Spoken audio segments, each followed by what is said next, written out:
et Marx l'avait déjà à son époque, l'horreur civilisationnelle, elle a produit toute une série de techniques, toute une série de lieux et de pratiques aliénatoires. Mais, et c'est le concept de l'Aufhebung, conservation, dépassement. La question qui est posée dans le communisme, y aura-t-il une réappropriation de l'être générique dans l'abondance, qui ne sera pas l'abondance des aborigènes sur une île, mais qui sera l'abondance universelle de la communauté humaine anti-cosmopolite en tant qu'être générique cosmique. En quoi? À partir du moment où il y aura une centralisation mondiale des productions. Bien évidemment qu'il y aura une centralisation mondiale des productions. On sait que le vin, avec les polyphénols, est une dynamique en termes de goût, de saveur et de pratiques nutritives qui est extrêmement positive pour empêcher les maladies dégénératives. À partir du moment où le communisme va réaliser l'être universel, il y a des zones qui ne produisent pas de vin et qui ne peuvent pas produire de vin, où des gens, dans leur jouissance, dans leur saveur, voudront du vin. Il y aura donc nécessairement des transports de vin des zones qui produisent du vin vers des zones qui ne produisent pas de vin. Il y aura lieu, à partir de là, à organiser, noter, correspondre, envoyer, adresser. Ce ne sera pas un échange, ce sera effectivement une circulation anti-monétaire et anti-échangiste. Mais je ne vois pas en quoi l'utilisation, par exemple, d'Internet, renversée du cheminement aliénatoire vers le cheminement de l'être générique, poserait problème pour que le mec, dans sa Patagonie perdue tout au bout, reçoive sa caisse de pommard. D'accord. Okay. Donc, il ne faut pas fétichiser. L'armée a modélisé des centaines de milliers d'hélicoptères. Mais peut-être que ma compagne aura envie, au-dessus des gorges du Verdon, de temps en temps, de faire une balade avec un hélicoptère qui va très doucement. Donc, la critique radicale du fétichisme de la marchandise, c'est d'abord un mouvement d'intelligence qui s'interdit de s'interdire. Et c'est dans le mouvement de l'émancipation que les gens, progressivement, se réapproprieront. Les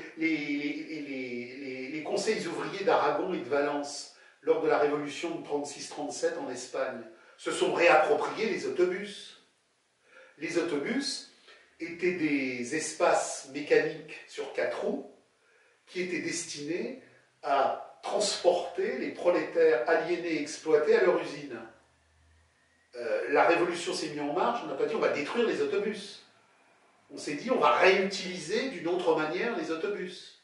Parce qu'en fait, dans ce concept de conservation des passements, parce que dans les deux phases, le communisme primitif et le communisme supérieur, la différence en fait par rapport à ça, c'est que dans le communisme primitif, et c'est un petit peu ce que Pierre Clastre expliquait, c'est que en fait, quand quelque chose est cassé, en fait, chacun peut le refaire lui-même, en fait. Voilà.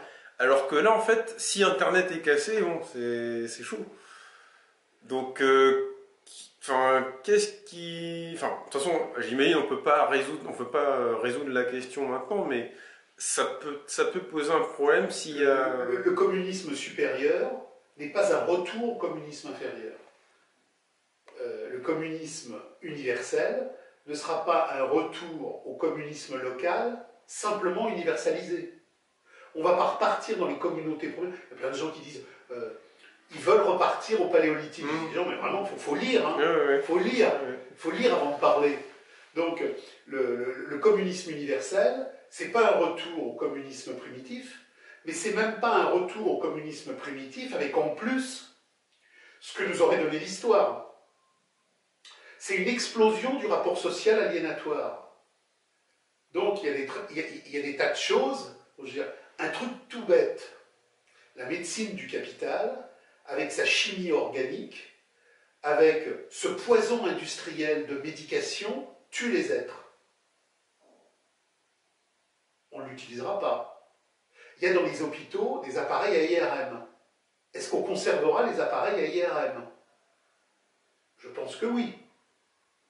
On les décentralisera même de telle manière que, puisqu'on ne sera plus dans un rapport monétaire, on pourra en faire des plus petits et il y en aura peut-être partout. Je ne sais pas. C'est l'émergence de la communauté qui décidera de tout ça. Mais ce qui est sûr, c'est qu'au cœur de la communauté universelle, c'est l'intelligence de l'être générique qui est en mouvement. Et l'intelligence de l'être générique en mouvement, elle n'a pas besoin de missel et elle n'a pas besoin de manuel. Quand les barricadiers en 1937 se sont réappropriés les villes et les campagnes pour casser l'aliénation, il suffit de lire le Orwell, Hommage à la Catalogne, pour voir qu'il y a une spontanéité organisationnelle qui est d'une intelligence incroyable. Donc quand ça pètera universellement et que la crise du capital aura atteint sa phase terminale, les gens se réapproprieront leur être générique. Et c'est dans cette réappropriation d'être générique que d'eux-mêmes, ils décideront s'ils gardent ceci, s'ils gardent cela, s'ils le gardent comme ça, s'ils le refont comme ça. Mais ce n'est pas le problème de la révolution. Le problème de la révolution, c'est retrouver le souffle d'un rapport humain. Tout ce qui est autour en découle. Ce qui est essentiel, c'est que, parce que les êtres vont se parler, parce qu'ils vont produire un logos d'intensité, ils vont à la fois trouver l'autre et trouver leur eux-mêmes. Et qu'à partir de là, la créativité qui se sera mise en mouvement résoudra tout. Qu'est-ce qu'il y a? Non, il n'y a pas de problème. Hein. Je regarde bien l'écran, en fait. Mais le problème, si vous voulez, c'est que moi, je vois dans les débats et dans les informations que me transmettent mes correspondants qu'on peut trouver sur les forums, l'angoisse des gens se sécurise à travers la fétichisation des formes déjà connues. Ah, c'est pas possible, on ne peut pas vivre sans argent. Ah, c'est pas possible. C'est-à-dire que les gens récitent la génuflexion de leur soumission. Ils n'ont pas d'abord l'idée intelligente d'aller lire, parce que les questions qu'on se pose là aujourd'hui, elles ont été posées dans la première internationale à tous les niveaux. Le débat Marx-Proudhon, Marx-Bakounine, Marx-Blanqui, toutes les questions qui se posent aujourd'hui ont déjà été posées. C'est vrai que en fait, vous posez les aspects généraux, mais en fait, si les gens veulent les détails, il faut lire. Oui, il faut lire un peu. C'est ça. Non, ce qui est incroyable, les gens ils regardent une vidéo et puis alors après tout de suite, ils se purgent. Voilà. Tac, tac, tac, tac, tac, tac, tac, tac. Alors que c'est détaillé sur des centaines de pages. D'abord, une vidéo, c'est un dialogue. C'est-à-dire que moi, quand je fais une vidéo de 10 minutes, je devrais faire une vidéo de 10 heures. Donc je concentre en 10 minutes 10 heures de radicalité.